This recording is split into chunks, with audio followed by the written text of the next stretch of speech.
Première vidéo, celle de Nicolas Bruland pour Caudry Avenir et Europe Écologie Les Verts.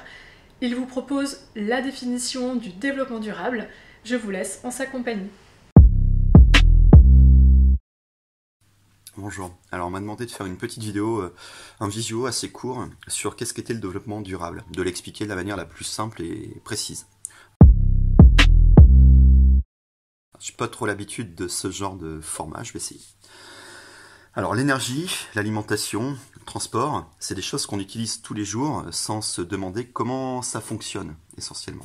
On prend sa voiture, on met de l'essence ou du gasoil dedans, on va sur des routes qui sont bétonnées avec de l'asphalte, on va à un lieu, on consomme, on achète des produits, on retourne chez nous, etc.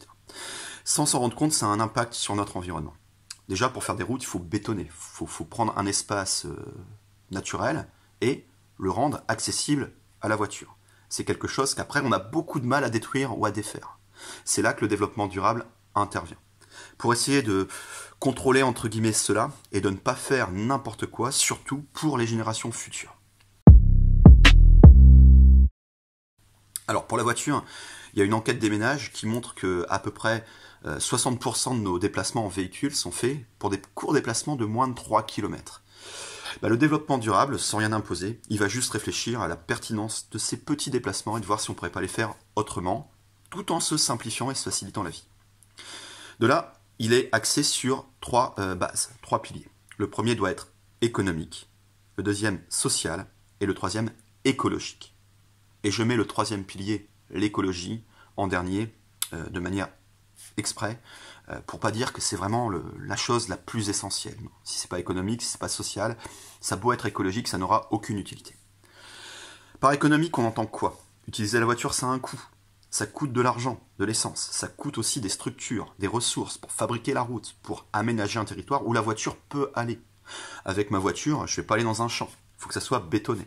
Et de fait, ça a aussi un coût, une incidence sur le lieu où je vis et sur les générations futures.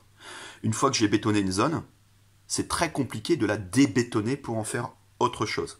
D'où l'idée de développer notre territoire de façon durable, pour ne pas faire n'importe quoi. De plus, économiquement, il faut que mon aménagement du territoire ne soit pas payé par la génération future. Si je veux installer un cinéma dans un espace à l'écart de la ville, en périphérie, faut pas que ce soit les générations futures, mon enfant, qui le paye. C'est pas pour mon loisir que lui doit payer. Sinon, c'est pas durable. C'est-à-dire qu'on va s'endetter et on va faire des choses qui ne serviront à rien et les générations futures vont essuyer les plâtres, réparer les pots cassés. Ça, c'est le premier point. Deuxième point, ça doit être accessible socialement. Par social, on entend que tout le monde peut y accéder. Tout le monde n'a pas une voiture.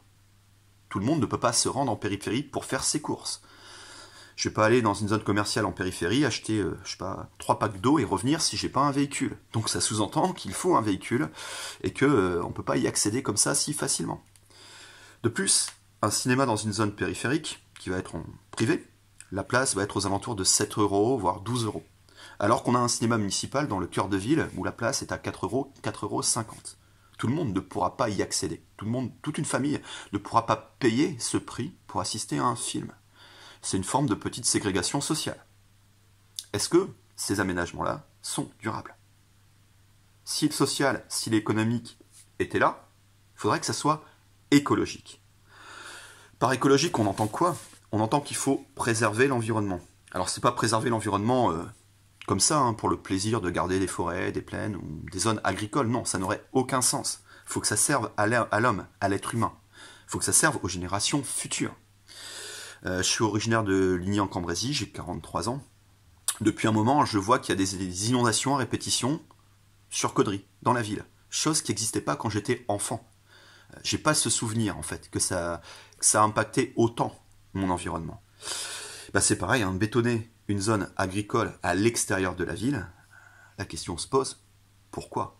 Est-ce que écologiquement ça a du sens? Ça va générer du flux. La RD qui est sur le côté pour y accéder va être engorgée de voitures, ça va générer de la pollution, forcément. Est-ce que ça vaut le coup pour des services qui existent déjà ailleurs de créer cela à cet endroit-là?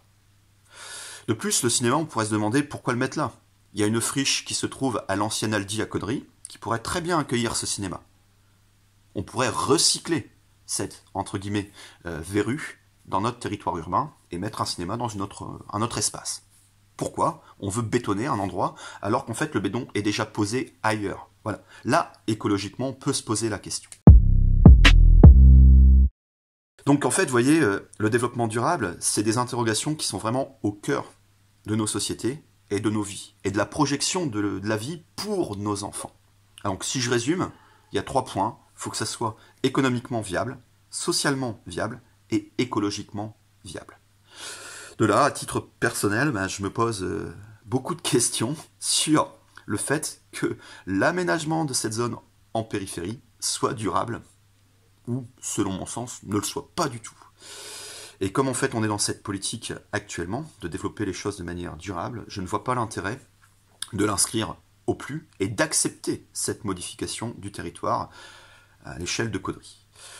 Donc j'invite les gens qui voient cette vidéo, la population, à se rendre ou à écrire au commissaire enquêteur pour l'enquête publique et à indiquer leurs remarques tout simplement sur ce projet. Alors je vous remercie, j'espère que j'étais assez rapide, concis. J'essaie de faire le plus simple et le plus rapide possible. Voilà, au revoir.